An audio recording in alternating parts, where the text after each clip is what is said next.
And I caught the replay of the show with Dieter and Eric, and I'm really, really glad that they stepped up and took over, even though it shows that I could be out of a job if I don't keep my watch my P's and Q's there. So we're back this week, starting our third season, which is really cool. And we have been talking about some new things that we have planned for you coming up this year. Mainly a lot of stuff on the website and more webinars and more resources. And the thing that I'm really focused on, and I got this from my coaching students, is that more of an organized plan, a kind of a flight plan for whether you're watching us on the shows every week or whether you're doing coaching. We want to give you an idea about where to go. And I'm very laid back. I was fun to fly with, I'm told. And that's why we have checklists, so I didn't miss anything. But one of the things that I can work on, and I intend to work on this year, is being a little more structured and providing you all with a little more guidance. Because I realize when you come to us, you didn't come to us to kind of like say, hey, what do you think? And you want some ideas on what you can do and a plan that you can pursue. And by the way, any of my recent coaching students in the last 10 days, I am going to get my follow-ups out there. We're changing that. Again, I'm overhauling that so that instead of, I sent out a follow-up email with a bunch of resources listed, and it was just too much. It's too overwhelming to get all that stuff. So when I do a 15-minute coaching call and I do a follow-up email with people, I do customize that. And I want you to know that it's not just a gimmick to get you somehow deeper into our program here, although we do want you to get better no matter how you do that. So anyway, Dieter, let's see. We have tonight's topic. Yeah. We have a poll question. We have a very interesting, do you want to fly to Paris with Captain Ron? It's a great story. I'm looking forward to hearing more about that. We got some aviation news roundup. It definitely was a busy week. And yes, Valerie, happy 2020 to you. And Jim Duke, great to see you. Happy New Year's. Thanks for tuning in.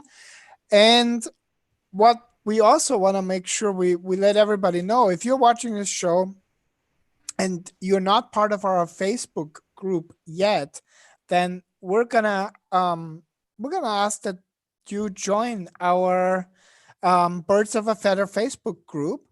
And I will put the link in the comments. And maybe some of you, Jim, Valerie, you guys were flying, or well, definitely you, Valerie, before the holidays, and I know you were active in the group, so it would be great, Valerie, if you could let everybody know what was your experience in the group. And obviously, Aaron, I'm sure you're part of the group. Happy 2020, and Tracy Solis. It's great to see all of you. If you have any flights coming up, put it in the comments so that we can talk about as well. And again, we're gonna ask that if you are in our Birds of a Feather group, let everybody else know how you like it. What's one of the things that you appreciate about the group and how it helped you. And with that, I'm going to let you take over with the poll question. Okay. And tonight, I'm going to talk about a case study that I had just this past week. Well, actually, a couple of them. One makes reference to the Paris comment up there. And the other one is about someone who's trying to decide the very thing that we asked in the poll question. And that was, read it. It's how do you decide when it's time to get help? Yeah, that's a poll question. That was the theme of somebody. She had been to the classes several years ago. She does a lot of flying, and I mean a lot of flying. You'd be impressed. Her and her husband, I forget whether it's definitely part of their lifestyle, but it may be part of a business that they have. But they fly literally all over the world. They've been to Antarctica, among other places. So this is not just some average, fly now and or every so often.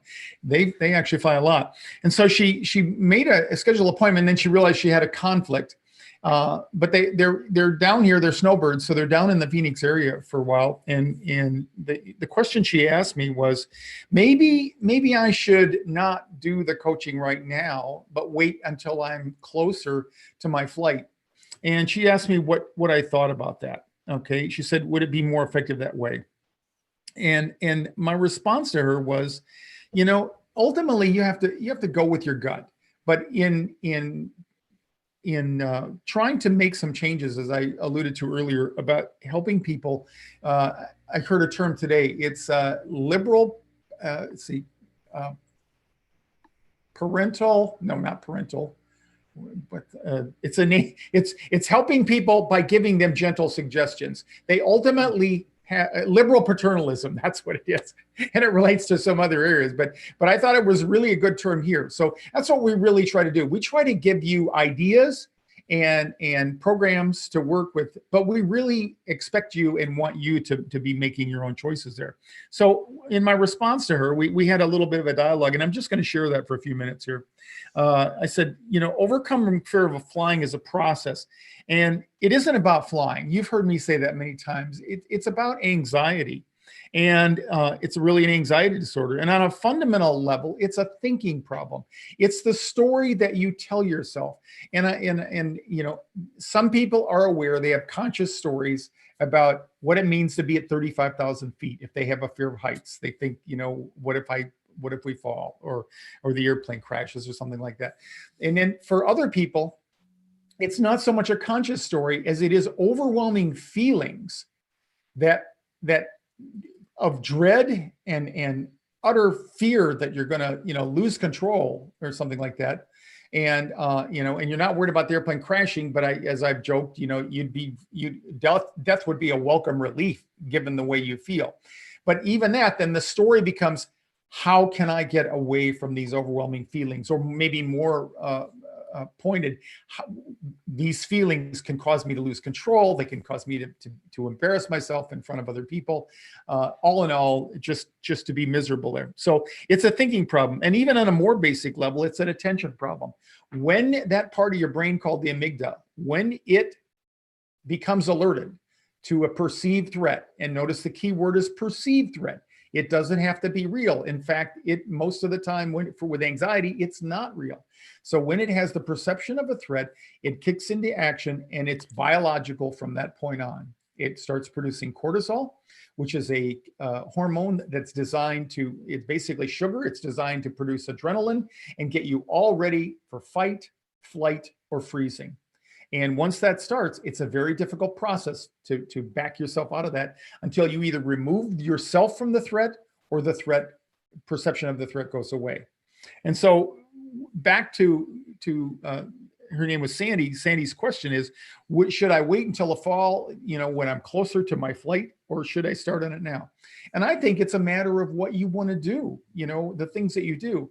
I'm a big fan of audio, and we're gonna start producing more and more audios in the same format that we have with the FearlessFlight Harmonizer.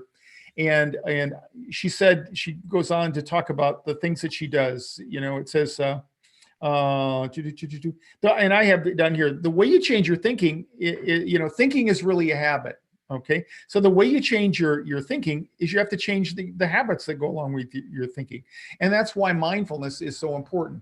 And a lot of people have this image of mindfulness as being sitting down, putting, crossing your legs, putting your index and your middle fingers together and reciting Om.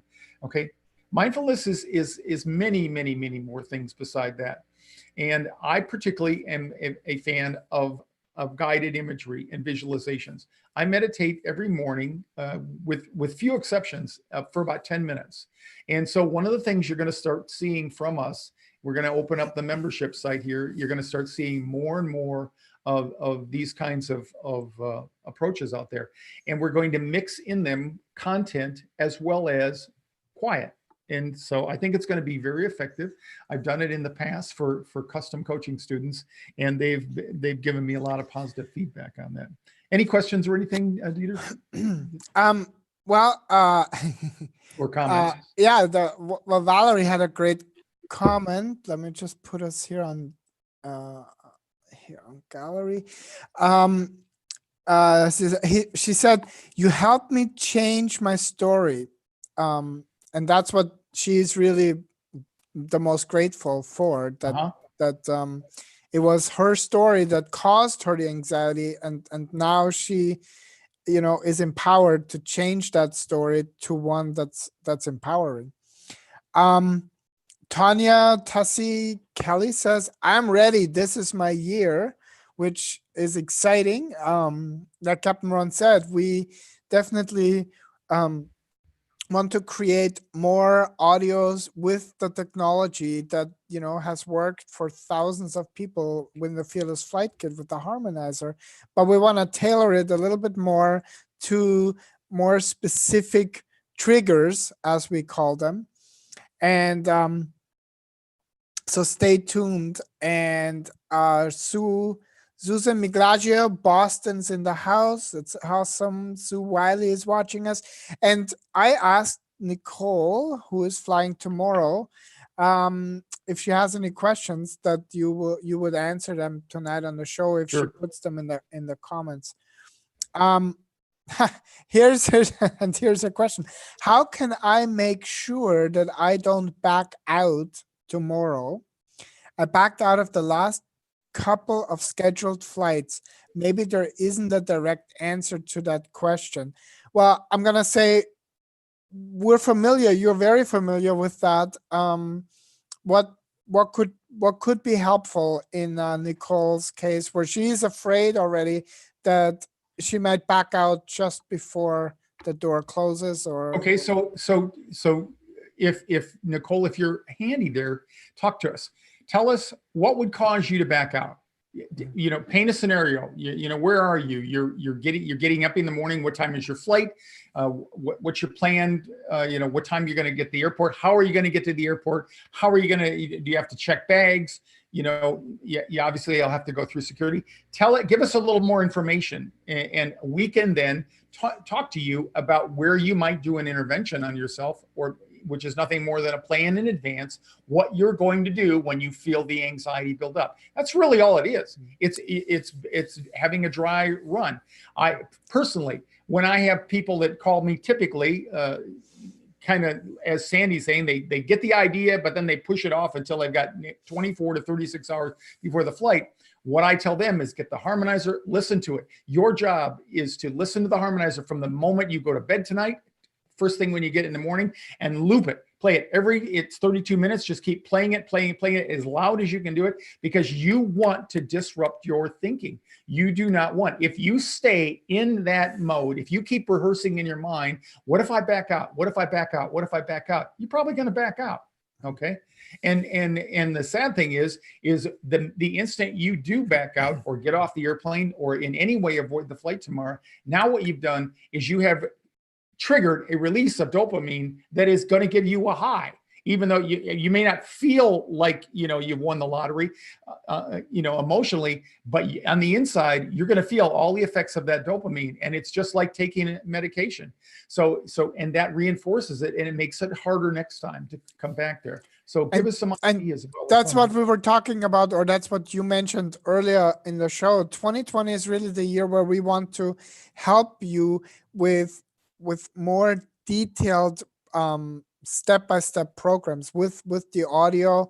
And I haven't seen any comment yet from Nicole, but just like you said, Captain Ron, it's the most important thing is we need to have a plan. When we go into a new environment, if we have an overview of what the lay of the land, so to speak, looks like, what's going to happen when I'm going to, walk up to the gate agent, or what's going to happen when they're going to announce the boarding, what's going to happen when they close the door. Those are what we call the triggers. And we want to create more of those audios. And Susan said we need more guided meditations, and that's exactly what we want to do more of this year. So once let me see if okay, so her flight is at 1:30 p.m.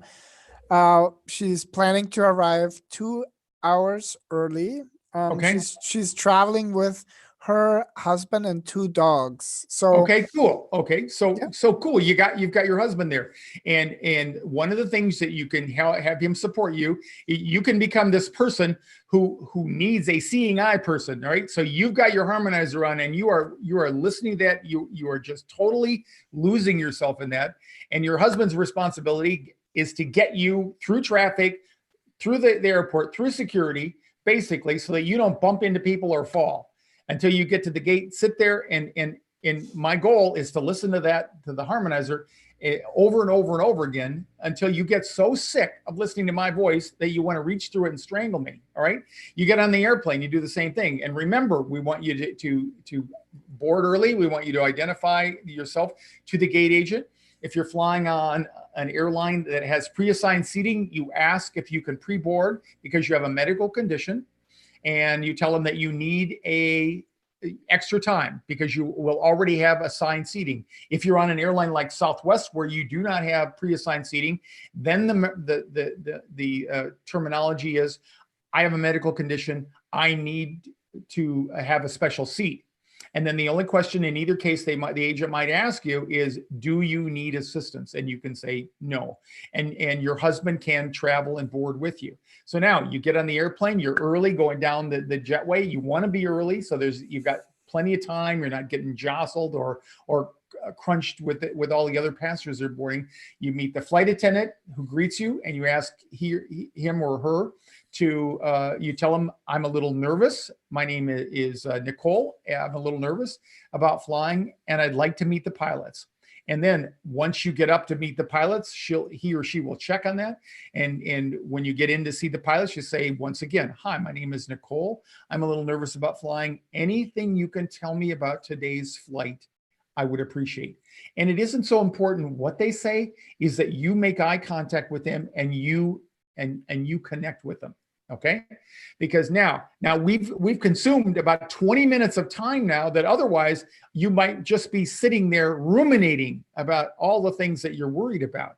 And so you want the harmonizer working whenever you're not talking to the flight attendants, and then ultimately you're gonna go back and join your husband in the back after the pilots finish.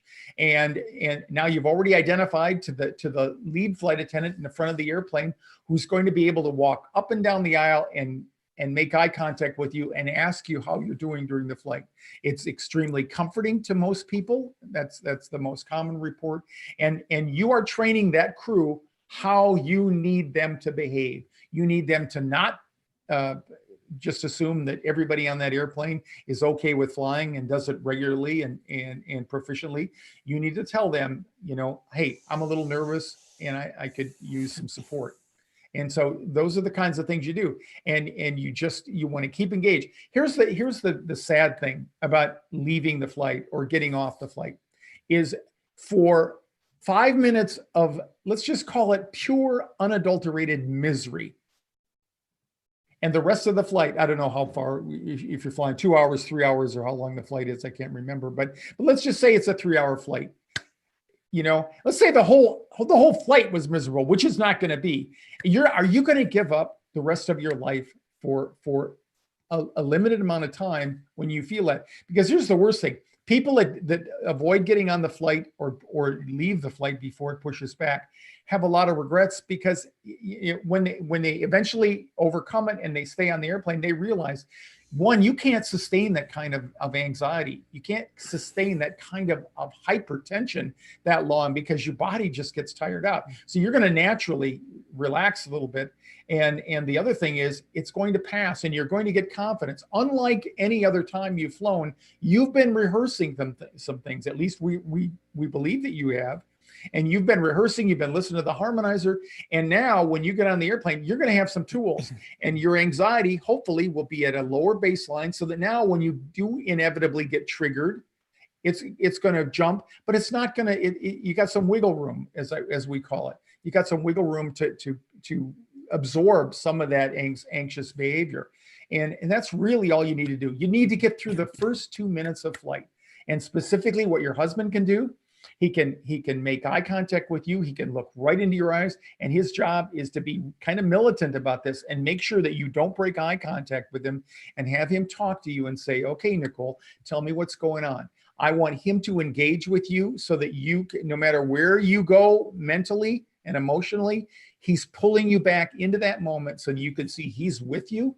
He's comforting you. Maybe he can hold your hand, but I want him to really support you in by touching you, maybe putting his arm around you, maybe giving you a back massage because these muscles back here and these nerves back here are a big part of the vagus system. And when you get super, super anxious, some people report having like itchiness or needle type feelings back there.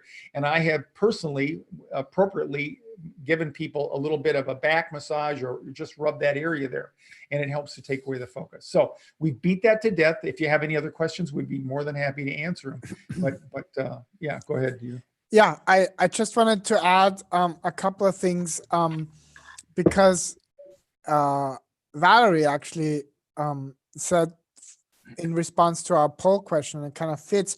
I decided I needed help when the fear of flying took over my life. When the fear was making me decline invitations, or when I drove 12 hours versus flying. And that's when I decided, it would be good to get help.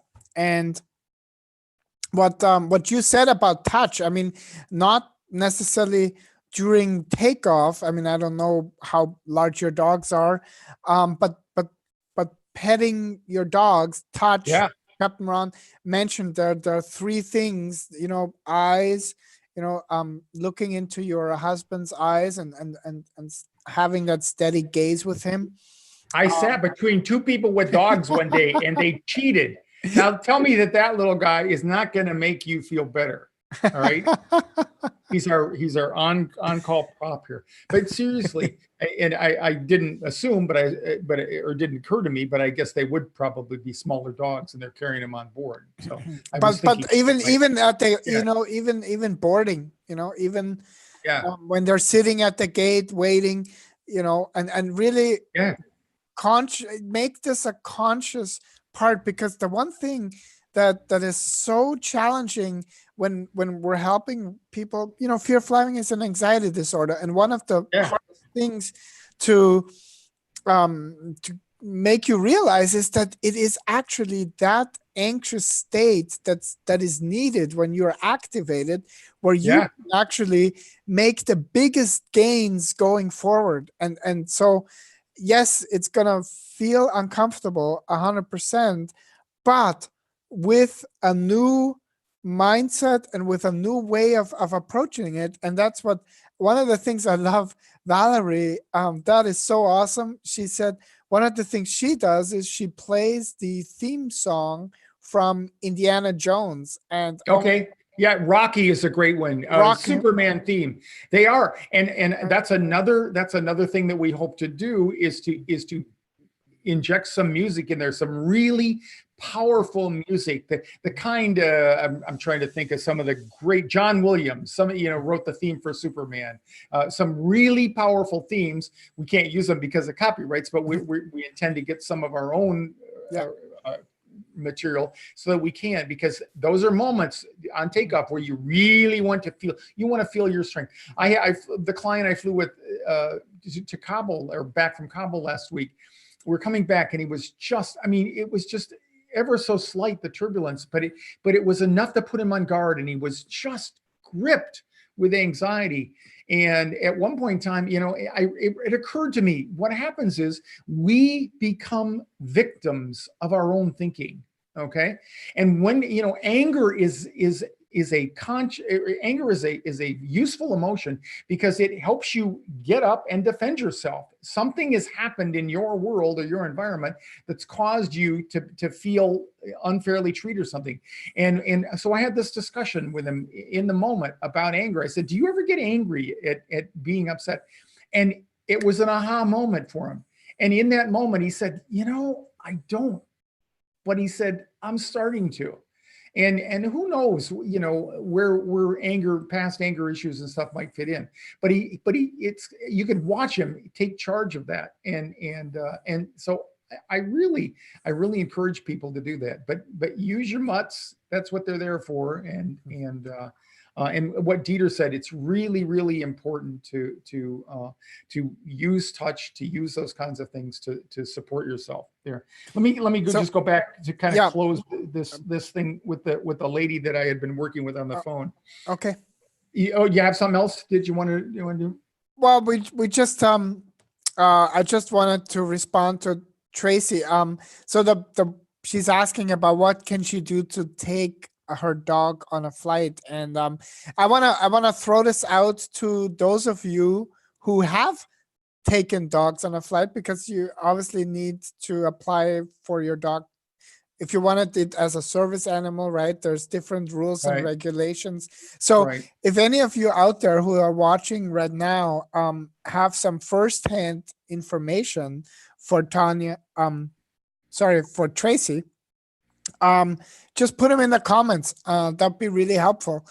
And I have a lot of personal information or experience now with Rocco about that too. Yes, so I'll share when you get done here about what I found out. But that's a great way for other people to add their experiences. And and Tanya said, I'm afraid of myself, like in terms of her thinking, right? So that is the challenge. That's 50% of the people that we work with, is they're worried about their own thinking. It's going to betray them. So just a quick word about ESA, or emotional support animals. Okay. I got a letter from my doctor. I wanted to go through the process, and I'm fine now that there are establishments like Costco, Trader Joe's locally here, that now they will not let people with ESLs in, even with the letter. It has to be a bona fide service dog. So if you should have no qualms. If your dog makes you, or your pet makes you feel better, you should have no qualms about getting it tagged from your doctor. Get a letter for it and check with the airlines. They like a lot of retail stores now, they're tightening up on that a little bit. Find out what the requirements are to travel with that animal. But I would have no qualms about doing that if I was anxious, because it's a great source of comfort for people. And I'm 72, for crying out loud. I walk around the house, everybody laughs. Dieter comes down, he laughs at me. I don't even realize I got a dog in my arm anymore. And that is so not me. He's just such a great friend. And he wants, he's falling asleep. And he's even a better friend if you have tasty treats for him. Oh yeah. He's a complete figure when it comes to that. So anyway, so I just want to say, Nicole, just in case you're wondering what is the Harmonizer Fearless Flight Kit, I put a link in the comments to a free sample of the Fearless Flight Kit. So just check it out. See if that's something that could be, well, we know it could be helpful to you for tomorrow, but if it's something that you can do, that is definitely one other option for you. And if you want to move on to the next topic, or where are you? Did I ever do the poll question? I had it on the screen, right. and we did have people like Valerie and Jim definitely answered, but you know what? Let me put it up there again. Yeah, okay, because we'd like to, because this person that I've been referring to here, is really, it's a legitimate question on her part. Should I do it now? Should I do it then? And if you think about golf, okay, think about Tiger Woods. You think Tiger Woods, he says, I'm not playing in another tournament for 3 months, so I think, maybe when I get within a month or a couple of weeks before then, I'm going to practice. No, he practices all the time.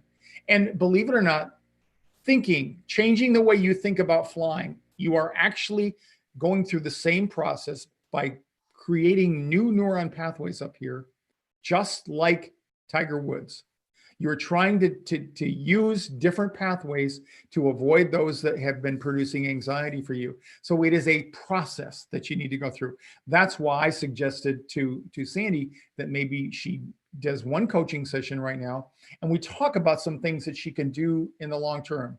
And these are the things that we're coming out with later on in this year. I talked to her about the types of meditation and what I personally do. I talked about the harmonizer. The harmonizer is a great tool for people who are not skilled enough at meditation and mindfulness, and particularly when you're under so much that enormous pressure that Nicole sounds like she's feeling. It's really helpful to have somebody guiding you and doing all the work in terms of the talking and focusing your thoughts. And that's what the Flight Harmonizer does. It's me talking along with 3 other people, and we're giving specific messages that are flight related, and we're doing it in a bilateral stimulating fashion, like you get the benefit from REM sleep at night when your brain is healing itself. So okay, so I just want to touch on that, and that came out of a 15-minute coaching call. So if you haven't signed up or registered for a free 15-minute coaching call and you don't know what's the next step for you, please, we want to encourage you to do that. It's the best thing you can do. Aviation roundup, we're just going to make a couple comments there. These are all on the lighter side tonight. I don't have any slides for yeah, that's okay. There was some stories in the news, and one of them was that American Airlines sued Boeing for I think they won $30 million, and what they decided to do. Doug Parker is a friend of mine, and Doug wrote the foreword in the How to Overcome Fear of Flying, my book that's out now, and he decided to disperse the money according to all the employees, which I thought was nice.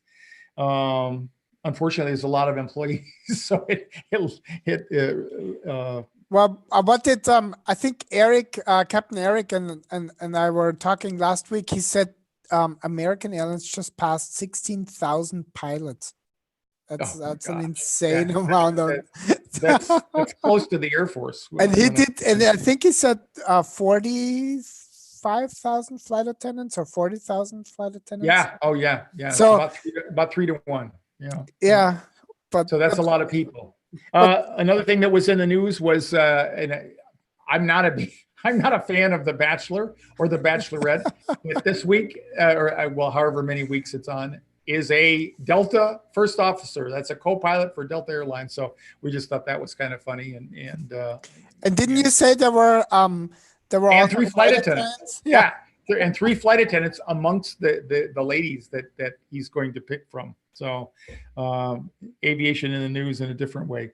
And the last thing, there was a video that someone captured of a Canadian turboprop airplane. It was a de Havilland type airplane that carries about 35 people on it. It has the wings over the top and has 2 twin turboprop engines, and it has the gear that extend down a long way underneath the engines there. And someone was just innocently filming the takeoff, and they noticed at first a little spark off of one of the wheels, and then it flashed once, and just as they were lifting off, the wheels separated. Now, that's why we have 2 of everything, including 2 wheels on each landing gear. Literally, we don't plan on that, but that means that we're going to be able to come back and land on the remaining tire on that side. So anyway, I like to point that out.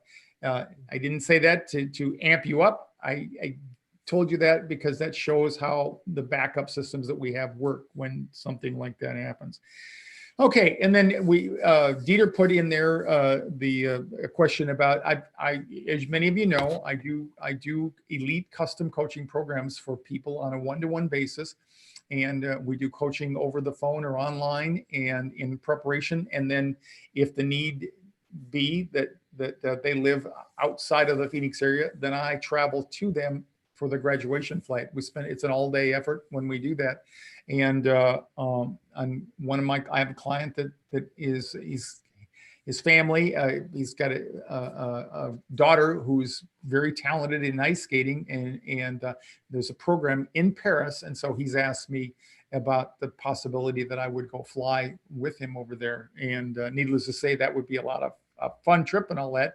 But I just want to mention that, and we mentioned this as a preview of the Overwater webinar that we have, the Overwater Masterclass that's going to occur on February 2nd. That's the day after our next class, because some people have bona fide concerns about what happens if you're overwater. If you go to the page here, and Dieter will put the link in the show notes there. If you go to that page, you'll see some of the questions we have, and we want questions from you all. We want to answer your questions. So here's just some of the things that we know we need to focus on. What do we do in emergency over water if it requires us to land short of our destination? How do we find that place? How do we figure that out? What happens if we lose, when we got one or both engines? We won't lose both engines, but we will talk about that. And how to manage or reduce your anxiety and anticipatory anxiety and claustrophobia, and dealing with your flight, creating a flight plan of that. So you're going to get 60 minutes of direct online access to me and my team. You're going to end up with the confidence that flying over water is truly safe. And more importantly, you're going to get confidence that you'll be able to manage your thoughts and emotions, and you will feel safe within the confines of your own body. You'll be able to interact with other people on the webinar, and on a lot more, including your questions. So go on over there, check out the site, join us, please join us for that, and send any questions in. Even if you don't think you can make it, we're going to have a replay, and so we'll get your questions answered. And if we don't get to them all on the air, we will follow up with either another webinar or at least post the answers to those questions out there. And the reason that I talked about going to Paris there is for those people who are not concerned directly with something mechanically wrong happening with the airplane where you would need to land short of your destination while you're over water. Another thing is, and that's what this client of mine is worried about, and that is just the duration. The longer the flight, the worse it is for them. And so flying over water, anytime you have a flight that's more than 4 or 5 hours, typically you're flying somewhere over some body of water internationally. And so that's one of the issues that comes up for that. So please consider joining us on February 2nd at 10 o'clock Pacific time and 1 o'clock Eastern time zone. And we'll have another great time. We'll answer your questions and get you ready to fly. Make this the year that you lose your fear of flying and leave it on the ground behind you. So Susan said, she feels really sorry for you. It must suck to being you going to Paris. I know. I'm going to somehow, and you know, I'm always willing, if the worst happens and you have a big trip that it's planned, you're going to lose money or you lose something, you know, the ability to do it, and you can't make it, always count on Captain Ron, because he's willing to fly, make the trip for you. So yes. Anyway, I don't mean to rub salt in the wound, but that's the kind of guy I am. I will go in your place and I'll have a great time on your behalf. So, well, speaking of helping somebody have a great time, I just want to really big shout out to Imelda. She says that she's a supporter of her husband, and he's decided, you know, she answered the poll question. He's decided to get help because he hasn't flown in almost 10 years, which is fairly common, like a good chunk of time that people won't fly. And it's holding him and our small family back from experiencing different places and making new memories. And that truly, is a great motivator, is a great inspiration. Well, Melda, get him to sign up for a 15-minute coaching call, and we'll help get him started with that. Absolutely. And our hats are off to him. Tell him to pat himself on the back for getting started. 10 years is the average from the survey that we're doing, that people wait until they start to work on their fear flying. Don't be that person. Don't wait 10 years to do that. Start working on it right now. And don't forget about the survey. This research study that we're doing, we're growing daily with the number of people who've taken that, and we're going to put on a special webinar just to talk about and for the people who have participated in it, because we don't want to corrupt anybody who's not. But we are going to set up a webinar and publish put forth the results that we have prior to that time. So if you haven't taken it, hustle on over there to flf.link/survey and take a look at the questions there, see where you fit in, and we'll be looking forward to feeding that information back to you. And I just wanna throw in for your efforts helping us and helping your fellow Fearful Flyers with the information that we're gleaning. You're also gonna get entered into a draw for a 1-hour coaching session with Capt Ron. So it's a bit of an incentive to participate. We have the good fortune to have 2 former Fearful Flyers who are also in the field of research and statistics. Yeah. And I think we're almost at a nationally what's that called when you reach a certain amount where it's nationally representative. So we need more help. We're to the point where it's statistically significant. Yeah, even though it's self-reporting, we don't anticipate a lot of people putting in their input just to mess up the survey. We're getting pretty good results, and I think you'll all find it interesting. But yeah, as Dieter said, we're getting to the number where we're going to put together a webinar to show you where you fit in with everybody on that. So, okay. All right. That's the end of our first show in 2020. We're happy to have you. Remember, this is where you come if you're afraid to fly, or somebody's afraid to fly, and you're only one flight away from Fearless Flight, but you got to get on the airplane to do it. So keep coming back and let everybody else out. As Dieter mentioned earlier, if you're not a member of the Fearless Flight Birds of a Feather, please join that. We're going to springboard from that to our new membership site, and people who are involved in the Birds of a Feather group are going to have a greater incentive to when we launch the membership. So anyway, thanks for joining us. Dieter, thanks for helping out again, and hopefully Captain Eric will be back next week, and we'll be doing another episode of Fearless Flight Live. So have a great week, everybody. All right. Good night, everybody.